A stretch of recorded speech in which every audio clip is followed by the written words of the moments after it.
আসসালামু আলাইকুম আপু ভাইয়ারা, আপনারা সব কেমন আছেন? এই তো আমি আপনাদের চাপায়ের বুবু অনেক ভালো আছে। কথায় আছে, বৃক্ষ তোমার কিসে পরিচয়, বৃক্ষ তো আমার ফলে পরিচয়। তাই হচ্ছে আমার ফুপি যখন ইউএস থেকে আসে তখন আমাদের সবাইকে নিয়ে আত্মীয় স্বজনকে পিকনিক করতে খুব ভালোবাসে। ঠিক ফুপির মেয়েটাও তাই হয়েছে।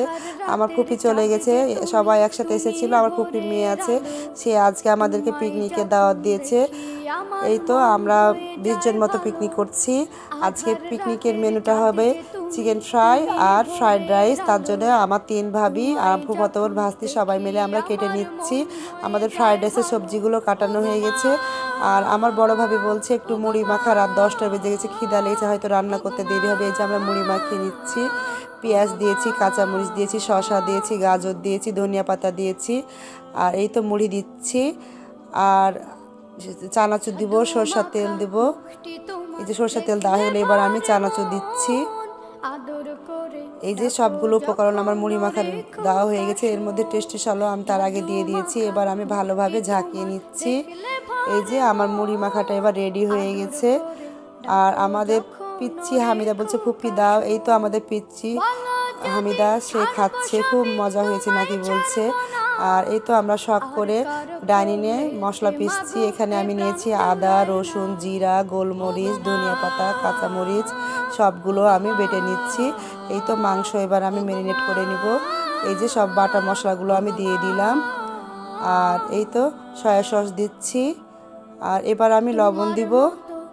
আমার সবগুলো উপকরণ দেওয়া হয়ে গেছে। এবার আমি টমেটো সস দিচ্ছি। এবার আমি ভালো করে সবগুলো মেখে নিব। এই যে সুন্দর করে মেখে নিচ্ছি। আর এর ফাঁকে আমি পোলার চালটা মেপে নিব, কারণ আমি ফ্রাইড রাইসের পানি গরম করতে দিব। এই যে আমি ফ্রাই প্যানে একটা পাতিলে তেল দিয়ে দিচ্ছি। আমি সব সবজিগুলো এবার ভেজে নিব।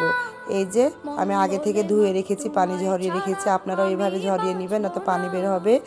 আর এই তো এই সবজির মধ্যে এখানে আছে ফ্রাইড রাইসের সবজিটা, এটা আছে ফুলকপি, বরবটি আর গাজর। এগুলো আমি ভালোভাবে ভেজে নিব বেশ কিছুক্ষণ ধরে। তারপর এই যে ঢেকে দিচ্ছি। আর এই তো আমি এখন দিচ্ছি পেঁয়াজ কলি, কারণ পেঁয়াজ কলিটা আমি সবার পরে দিলাম। পেঁয়াজ কলিটা খুব নরম, তো অল্পতেই সিদ্ধ হয়ে যাবে, ওই জন্য আবারও আমি ভালোভাবে নেড়ে ঢেকে দিলাম। আর এর ফাঁকে আমি রাইস কুকারে পানি গরম করতে দিয়েছি। এখন আমি তেজপাতা, গরম মশলা, কাঠ, এলাচ সবগুলো দিয়ে দিলাম। আর এই তো আমি একটু তেলও দিয়ে দিচ্ছি যাতে পোলাওটা ঝরঝরা হয়। আর এই তো আমার এইদিকে ফ্রাইড রাইসটা ভাজা হয়ে এসছে। আর এই তো আমি আবারও ঢেকে দিলাম। এখন আমি এগুলো তুলে নিব, কারণ আমার এটা ভাজা হয়ে গেছে। আবারও আমি তেল দিয়ে দিলাম। এবার আমি ফ্রাইড রাইসের ডিমগুলো ভেজে নিব। এতে আমি ডিম ভেঙে দিয়েছি, লবণ দিচ্ছি। এবার আমি ভালোভাবে ফাটিয়ে নিব। এই যে আমার ফাটানো হয়ে গেছে, আমি তেলের মধ্যে দিয়ে দিলাম। দেখেন বিশাল বড় একটা ডিম পোচ। আমার তো দেখতে খুবই ভালো লাগছে। আপনাদের কেমন লাগছে বন্ধুরা? এটা আমি ভালোভাবে ঝরঝরা করে নিব যতক্ষণ না একটু শক্ত ভাব আসছে। আর এই তো আমি আবারও তেল দিয়ে দিলাম। এবার আমি কলাই চালটা ভেজে নিব। এই যে আমি চালটা দিয়ে দিচ্ছি। আর এবার আমি চালটা সুন্দর করে ভেজে নিব। এই তো কি সুন্দর করে আমি ভেজে নিচ্ছি। ওইদিকে আমার পানি গরম হচ্ছে, আর এইদিকে আমি চালটা সুন্দর করে ভেজে নিচ্ছি। আমার ছোট ফুপির বাসায় আমরা সবাই পিকনিক করছি খুব মজা করে। আর এইদিকে তো আটার মধ্যে আমি দিলাম গোলমরিচ, মরিচের গুঁড়া আর লবণ দিয়ে আমি ভালোভাবে নেড়ে নিলাম। আর এই তো ফ্রাই প্যানে আমি দিয়ে দিয়েছি। ফ্রাই প্যানে এবার আমি তেলটা দিয়ে দিব, কারণ আমি চিকেন ফ্রাইটা ভাজবো। এইদিকে আমি ফ্রাই প্যানে তেল দিলাম, তেলটা গরম হোক। আর ওইদিকে আমি চিকেনগুলো আটার মধ্যে ইয়ে করো। আর এই ফাঁকে দেখছি এই রুমের মধ্যে আমার ভাবিরা সব নাচ করছে, শুধু আমি একাই বাইরে আছি। আর আমার ফুপির কথা আমার খুব মনে পড়ছে আজকে। এই যে দেখছেন, আমি যখন বাসা থেকে আসতাম আমার ফুপি হয় এই সোফায় বসে থাকতো, আর না হয় এই যে চেয়ারে, ডাইনিং চেয়ারে বসে থাকতো আর মুচকি হয়ে হসতো। আমরা ফুপি ভাতিজি অনেক কথা বলতাম। আর আমার তো খুব মনে পড়ছে আমার ফুপিকে, কারণ আমার ফুপি আমার কাছে আমার মায়ের মতো। আমার মা শুধু জন্ম দিয়েছে, আমার ফুপি আমাকে কোলে পিঠে করে মানুষ করেছে। কিভাবে কাজ করতে হবে, পড়াশোনা সব আমার ফুপির দায়িত্ব। আর আমার তখন ফুপির বিয়ে হয়নি। আমার সব ফুপিরাই আমাকে ভালোবাসে, তবে আমার এই ফুপিটা আমার মায়ের মতো আমার কাছে, সেও আমাকে মেয়ের মতন ভালোবাসে। আর এই তো আমার ফ্রাইড রাইসটা চাল ফুটে গেছে। এবার আমি সয়া সস দিয়ে দিচ্ছি, টমেটো কেচাপ দিয়ে দিচ্ছি।